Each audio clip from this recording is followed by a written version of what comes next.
नमस्कार मंडळींनो, स्वागत आहे तुमचा 30 दिवसाच्या 6व्या ब्लॉगमध्ये।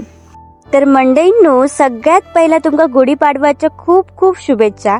म्हटलं सण असा तर मस्त ट्रॅडिशनल लुक करूचो म्हणा। आज मस्त ट्रॅडिशनल लुक करून एकदम रेडी झालेलं आहे आणि मग सगळ्यात इम्पॉर्टंट मुमेंट म्हणजे गुढी उभारणं।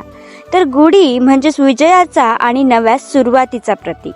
घरात एकदम पॉझिटिव्ह एनर्जी आणता आणि खरंच ह्यो मुमेंट ना खरंच खूपच स्पेशल असता।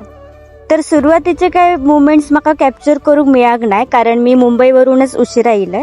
घरात आपल्या काहीतरी सण असा आणि गोडाधोडाचा नाही असं कधी होत जात नाही। तर गुढीपाडवा म्हणजे पुरणपोळी तर हवीच हवी। गरमागरम अशी पुरणपोळी आणि त्यावर साजूक असं तूप टाकलं ना की खूप भारी टेस्ट येतात। तर मस्त ताट वगैरे रेडी केलंय आणि आजचे मेनू तर खूप मस्तच होते।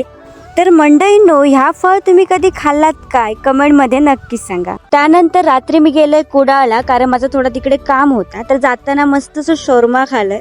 तर मंडळींनो, ह्यो गुढीपाडवा विशेष ब्लॉग तुमका कसं वाटलो ह्यो कमेंट मध्ये नक्की सांगा।